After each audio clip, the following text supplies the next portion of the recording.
Hello बच्चों, कैसे हैं आप सब। स्वागत करता हूं आपके अपने इस अमेजिंग चैनल सक्सेस वाला पर। और आयोटा सीरीज में भी आपका स्वागत और प्रणाम। कैसे हैं आप सब। कैसी लगी आपको आयोटा। चल रहा है बढ़िया कि एकदम सो रहे हैं आप दबा के। नहीं सर, चल रहा है। क्लासें मिल रही हैं अभी। हाँ, केमिस्ट्री भी आ रहा है, ठीक है। मैथ्स में लगातार क्लास आपको राइट टाइम मिल रही 9:15 पे। कितने बजे? 9:15 पे। तो आयोटा सीरीज अच्छी लगी।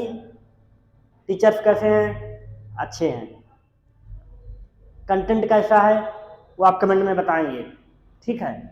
तो 2 क्लासें 3 में हमने पूरे परमुटेशन को जितना हो सकता था कम करके कंसाइज करके आपको दिया, क्योंकि 50 दिन का टाइम है। आप सोचें कि हम ऐसे पूरा खत्म करेंगे तो नहीं हो सकता, क्योंकि बहुत चीज़ें हैं। कम हर टाइप का क्वेश्चन कराना वो अलग बात है।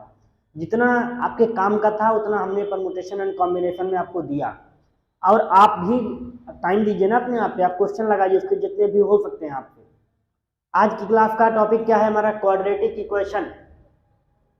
4 से 5 क्वेश्चन पूछ लिया जाता है, लेकिन 3 ऑन एवरेज आना ही है। 3 क्वेश्चन, 3 का मतलब होता है 8 नंबर का। 8 से 10 नंबर आपका आएगा क्वाड्रेटिक इक्वेशन। बहुत आसान टॉपिक होता है, कुछ नहीं करना, 3-4 चीज़ें आपको समझनी होती हैं बस केवल। परम्यूटेशन एंड कॉम्बिनेशन थोड़ा सा प्रैक्टिकल सब्जेक्ट था, थोड़ा सा हो सकता है ट्रिकी बेस हो, लेकिन अब ये जो चलेंगे एकदम आसान चैप्टर है। तो कैसी लगी पढ़ाई आपकी? कैसी चल रही? ठंडी तो नहीं है अब? तो बाकायदा सुबह बैठ जाया करिए 2 घंटे 3 घंटे, फिर शाम को 2-3 घंटे, ऑन एवरेज 5-6 घंटे आप पढ़ाई करिए। अगर पेपर देना है आपको वास्तविकता में। अगर ऐसे डाल दिया है कि हमने एनडीए का फॉर्म डाले हैं तो फिर आप कोई मतलब नहीं है। बिना मेहनत के आप सफलता नहीं पाएंगे। आप एकदम नोट करके लिख लीजिए कि आप 10 दिन बचेगा तब आप एक तरफ से बैठेंगे और आप हमें पढ़ना है, ऐसा नहीं। अभी से शुरू कर दीजिए। और उस पढ़ाई में सीरीज आपके लिए कुछ ना कुछ हेल्पफुल जरूर साबित होगी। तो जितना बड़ा संघर्ष होगा जीत उतनी ही शानदार होगी। इस बात को आप नोट रखिएगा। चलिए हम लोग शुरुआत करते हैं आज के क्लास को। तो क्या क्या पढ़ना होगा हमें? ज़्यादा बड़ा चैप्टर नहीं है, न ज़्यादा इसकी क्लासें होंगी। मुश्किल से 1 क्लास आज, 1 क्लास कल। आज में हम कॉन्सेप्ट कुछ बातें कर लेंगे, बाकी कल हो सकता है इसका पार्ट 2 आ जाए। चलिए, तो पढ़ना क्या क्या है हमें, इसमें टॉपिक क्या क्या करने हैं।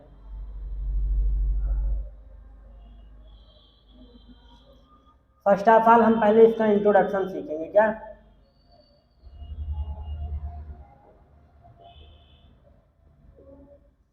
इंट्रोडक्शन सीखेंगे। इंट्रोडक्शन क्या होता है इसमें। फिर इसमें हम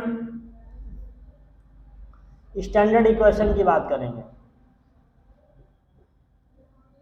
स्टैंडर्ड इक्वेशन क्या होती है। तीसरे टॉपिक में हम बात करेंगे इसमें रूट्स के बारे में। रूट्स क्या होते हैं, रूट्स को फाइंड करने के तरीकों के बारे में बात करेंगे। चौथा बात करेंगे हम नेचर ऑफ रूट्स की।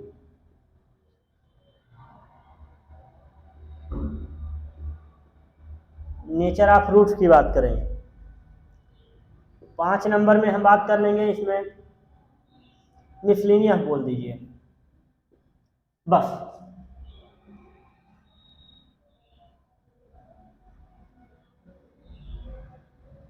बस इतना ही पढ़ना है हमें। किसमें? Quadratic equation. क्या क्या पढ़ेंगे? इंट्रोडक्शन क्या होता है, क्वाड्रेटिक क्यों पढ़ते हैं, स्टैंडर्ड इक्वेशन क्या होती है, रूट्स क्या होते हैं, रूट्स निकालने के मेथड क्या होते हैं, नेचर ऑफ रूट्स क्या होता है, और मिसलेनियस क्या होता है। चलिए इंट्रोडक्शन करते हैं। क्वाड्रेटिक को पढ़ने का मतलब हम स्टैंडर्ड इक्वेशन और क्वाड्रेटिक को एक साथ लेके चलेंगे। इसका मतलब होता है किसी भी ऐसी वैल्यू को हम फाइंड आउट करेंगे जो किसी के रियल लाइफ में यूज करती हो। जैसे कि किसी 2 व्यक्ति की हम बात करेंगे, एक की उम्र इतनी है, दूसरे की इतनी है, एक का दाम इतना है तो दूसरे का इतना है। इसमें हम क्वाड्रेटिक का यूज करेंगे। तो क्वाड्रेटिक को लिखने से पहले वो स्टैंडर्ड इक्वेशन हमें लिखनी पड़ेगी। कौन सी?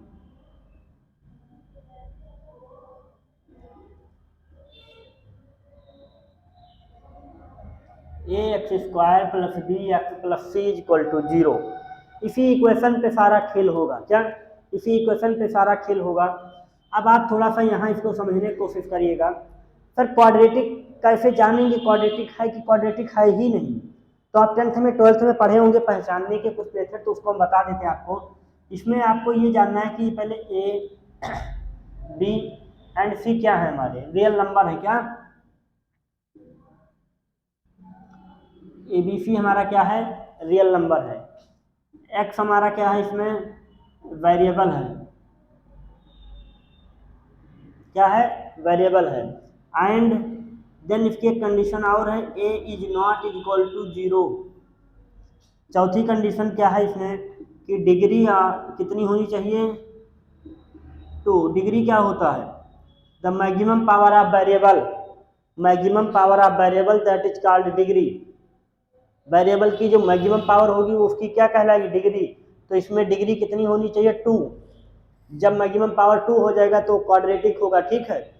अगर 2 नहीं होता, सर 2 होने का मतलब क्या है, 2 होने का मतलब यह है हमारा कि इस इक्वेशन के लिए, इस इक्वेशन के लिए दो ऐसी वैल्यू आएगी जो पूरे इक्वेशन को क्या कर देगी, 0 के इक्वल कर देगी। मतलब x की जगह पे कोई दो वैल्यू हम ऐसी पुट करेंगे जो पूरे इक्वेशन को क्या कर देगी, 0 कर देगी, ठीक। ये रहा हमारा क्या, basic introduction of standard equation. समझ में आया, ये हमारी एक स्टैंडर्ड इक्वेशन है, जो भी करेंगे हम इसी में करेंगे। ए बी सी हमारे क्या है, रियल नंबर है। एक्स हमारा क्या है, वेरिएबल है। A is not equal to 0, इसका क्या मतलब है सर, मतलब जब ए 0 हो जाएगा तो ये पूरा मान क्या हो जाएगा, 0। और जब ये 0 तो क्या बचा, केवल लीनियर इक्वेशन, 2 का है तो क्वाड्रेटिक खत्म, इसलिए ए कभी भी 0 नहीं होगा, बाकी सब 0 हो सकते हैं, ठीक। इतना नोट करिए, फिर हम लोग आगे आते हैं अपने रूट्स पे कि रूट्स क्या होता है, ठीक है। रूट्स क्या होता है हमारा, नोट कर लिया। चलिए रूट्स में हम बात करते हैं।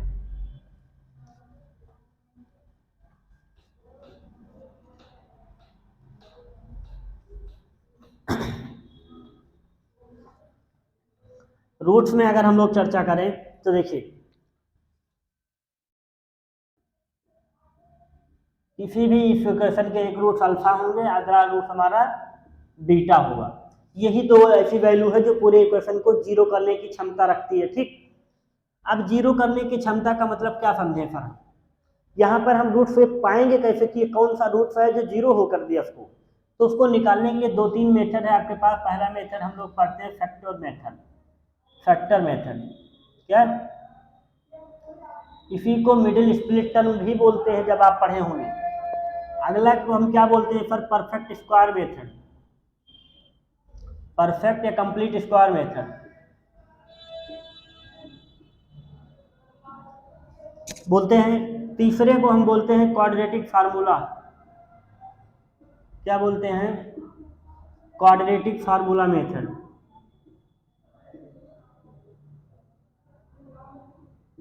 इसी को कभी कभी हम श्रीधराचार्य बोलते हैं, क्या,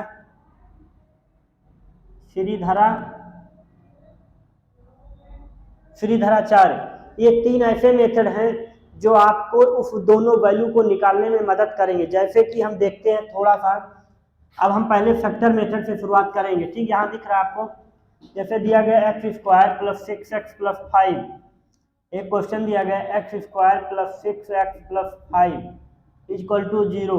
आप ऐसी दो वैल्यू बताइए जो इसको 0 कर दे, कैसे हो पाएगी सर। एक कंडीशन बना लीजिए x plus 3,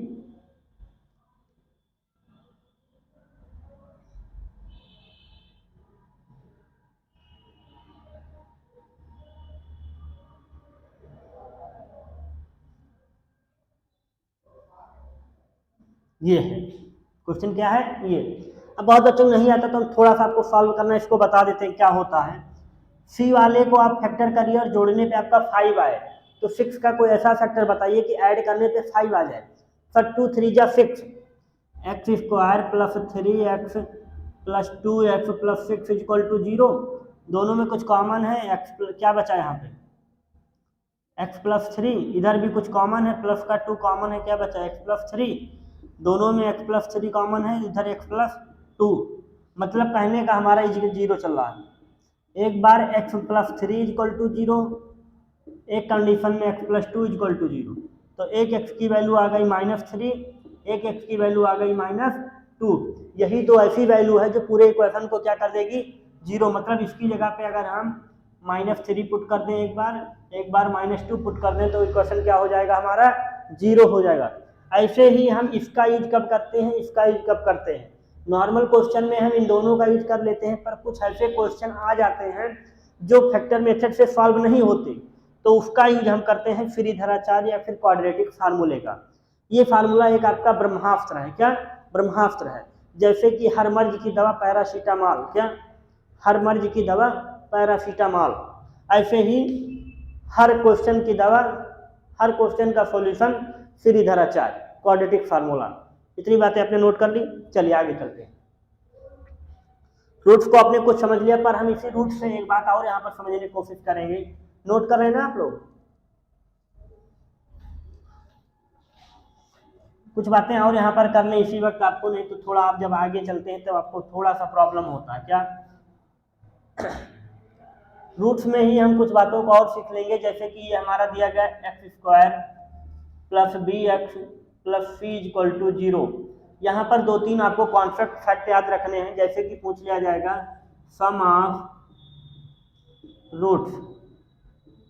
some of roots मतलब होता है दो, जो आपने अल्फा बीटा निकाली इनको जोड़ दे तो क्या आएगी वैल्यू। तो आपको पता होना चाहिए कि अल्फा + बीटा = होता है -b/a। यह आपको ऐसे याद रखना है, कुछ उसमें सोचना ही नहीं है, ठीक है। ऐसे ही जब पूछा जाएगा प्रोडक्ट ऑफ रूट,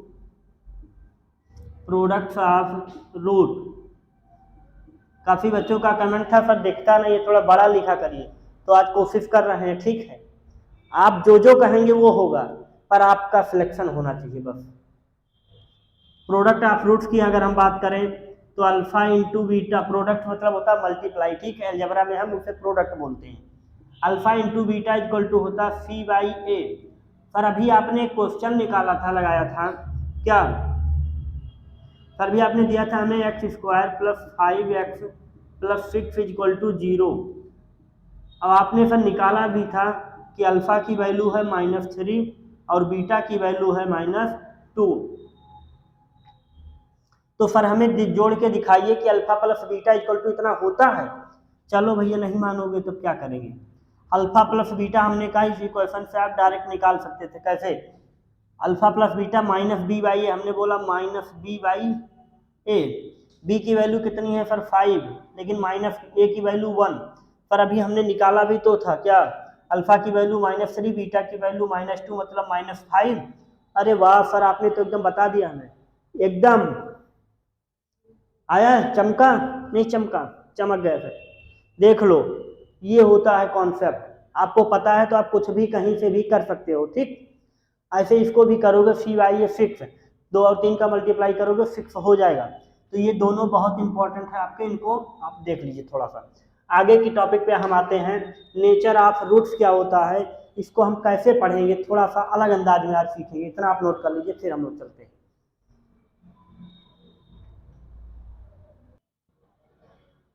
चलिए हम नेचर ऑफ रूट्स को थोड़ा देखने की कोशिश करेंगे, ज्यूम करेंगे जो होता है क्या सच में।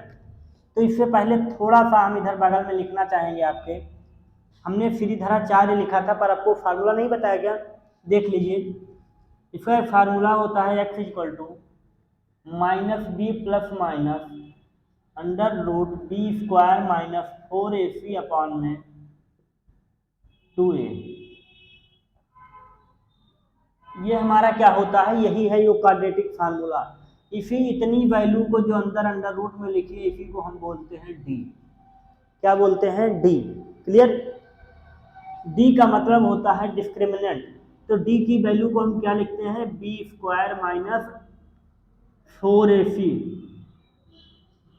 ठीक। अब हमने कहा एक बार जब डी की वैल्यू क्या हो जाएगी, 0 हो जाएगी। अगर डी की पूरी ये वैल्यू 0 हो जाए, क्या 0 हो जाए तो क्या होगा, तो सर जैसे 0 हुआ तो इधर का मटेरियल सब खत्म हो गया। हाँ सर खत्म हो गया, बचा क्या b/2 है केवल। तो इससे ये पता चलता है जब डी की वैल्यू 0 हो जाएगी तो alpha and beta both real and equal roots, मतलब दोनों वैल्यू इक्वल होगी और क्या होगी, रियल नंबर होगा। वह जीरो, तो ये दोनों अपान समान हो गए, तो दोनों वैल्यू अल्फा एंड बीटा क्या आएगा, समान आएगा। तो ये पेपर में आया हुआ क्वेश्चन है कि यदि डी की वैल्यू जीरो हो जाए तो आने वाला रूट्स कैसा होगा। ठीक, तो आप क्या बताएंगे, अगर जीरो हो जाए तो ये दोनों रूट्स क्या हो जाएंगे, रियल एंड इक्वल हो जाएंगे। अगर डी की वैल्यू जीरो से बड़ी हो जाए, भाई कुछ ना कुछ मतलब आ गया यहाँ, क्या कुछ ना कुछ आ गया, तो बोथ रूट्स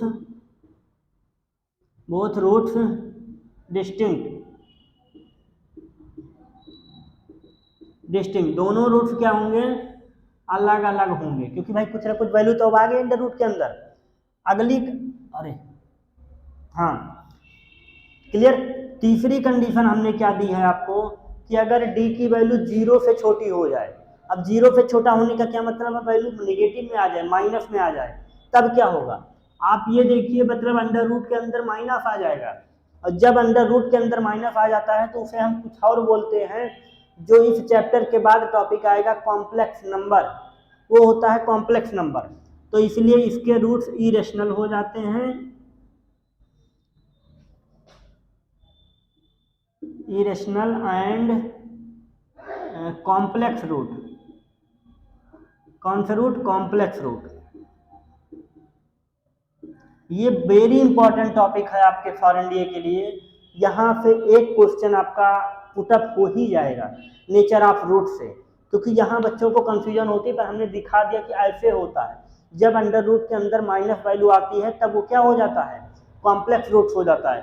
तो इतना आप नोट कर लीजिए, ये बहुत इंपॉर्टेंट है। ऐसे आप लिख लीजिए कि अगर डी की वैल्यू जीरो हो जाए तो alpha and beta there are both real and equal roots. अगर डी की वैल्यू बड़ी हो जाए तो दोनों डिस्टिंक्ट रूट हो जाएंगे, अलग अलग हो जाएंगे। डी की वैल्यू जीरो से छोटी हो जाए तो इरेशनल एंड कॉम्प्लेक्स रूट्स हो जाएंगे। ठीक, नोट कर लीजिए। अब हम आते हैं कुछ मिसलेनियस और कुछ फैक्ट पे आते हैं जो कि बहुत जरूरी है। चलिए, अब इंपॉर्टेंट फैक्ट क्या है, कुछ इसमें इंपॉर्टेंट की बात करेंगे। जैसे खेल क्या खेला जाता है, लिख दिया जाएगा 1 अल्फा प्लस 1 बीटा। बच्चा यहाँ कंफ्यूज होता है, ये क्या है सर। पूछ लिया जाएगा alpha square plus beta square, बताओ क्या होगा। अब बच्चा इसे क्या समझ लेता है कि ये तो सर ये लिखा है ये। अरे मेरे भाइयों, मेरे साथियों, एकदम गलत बात है। ये ऐसा लिख सकते हो, पीठ डालेंगे सामने मत गुजर जाना, ये लिखने के बाद कहीं सामने से मत गुजर जाना, नहीं तो फिर कोपचे में ले चलेंगे। हाँ, तो ये दोनों बहुत इंपॉर्टेंट है। इस तरह के वहाँ PYQ रखे हैं, एकदम गारंटी है कि अगर आप ये नहीं समझ के गए तो सबसे पहले इसको आपको सॉल्व करना है। क्या, एलसीएम लेना है। तो ये हो जाएगा अल्फा प्लस बीटा अपान में अल्फा इंटू बीटा। बच्चा क्या करता है, उसी वैल्यू को पलट देता है, फिर उसी वैल्यू पलट के लिख देता है। शेर खां परेशान हो जाओगे आप, तो इसको नोट कर लीजिए आप। जब ऐसा आएगा सर, तब क्या करेंगे, अल्फा स्क्वायर बीटा स्क्वायर लिख जाए तब। तो आपने एक प्रॉपर्टी सुनी होगी, A square plus B square plus 2ab equal to A plus B का होल स्क्वायर। तो सर हमें यही तो चाहिए, नहीं ये हमें चाहिए, इसको उधर भेज दो।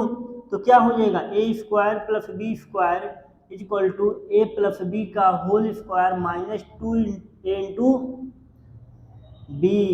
तो क्या सर इसको नहीं लिख सकते, ऐसा लिख सकते हैं।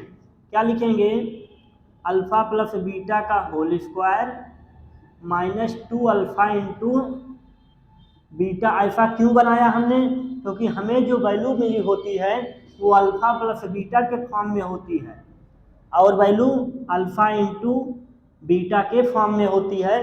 तो ये वैल्यू हमें मिली होगी, ये मिली होगी, डायरेक्ट हम रख देंगे, पर ऐसी वैल्यू हमें नहीं मिलती है। तो ये हो गया। कभी कभी आता है कि एक रूट दूसरे के रेसिप्रोकल है, तो अगर एक अल्फा है तो दूसरा 1/अल्फा है, ऐसा पूछा जाता है। व्युत्क्रम और रेसिप्रोकल हिंदी इंग्लिश से ठीक है। इससे ज़्यादा हमें नहीं लगता कि आपसे कुछ भी आएगा, कुछ भी। ये बहुत इंपॉर्टेंट टॉपिक है। ये हो सकता है यहाँ पे कि क्वेश्चन बनाने को आता है, पर वो आएगा नहीं, जब हम कल क्वेश्चन कराएंगे तब को बता देंगे। ठीक है, क्वाड्रेटिक इक्वेशन, इससे बाहर कुछ नहीं। इनमें से ये बहुत इंपॉर्टेंट है, और ये बहुत इम्पोर्टेंट है। और जो नेचर ऑफ रूट्स बताए वो तो बहुत इम्पोर्टेंट है। तो उम्मीद करते हैं कि आपको ये सेशन अच्छा लगा होगा, सारी चीज़ें आप नोट कर लिए होंगे आयोटा सीरीज की। तो काम का है, इतने पढ़ना है, सिलेबस भी हमने बगल में लिख दिया आपके लिए। मिसलेनियस में कभी कभी आता है क्वेश्चन वर्ड प्रॉब्लम, बहुत रेयर केस है, ठीक है, तो आएगा तो हम उसको क्वेश्चन में करा देंगे। बाकी अगली क्लास जो पार्ट 2 इसकी आएगी उसमें हम केवल 8 से 10 क्वेश्चन लाएंगे बढ़िया बढ़िया क्वाड्रेटिक से, उसको हम लोग सॉल्व करेंगे जो कि PYQs होगा। तो उम्मीद करते हैं कि आप लोग ऐसे ही प्यार बनाए रखेंगे मुझ पर, और हम भी आपके लिए कुछ ना कुछ करते रहें। ठीक है बच्चों, जय हिंद, मिलते हैं अगली क्लास में, नमस्कार।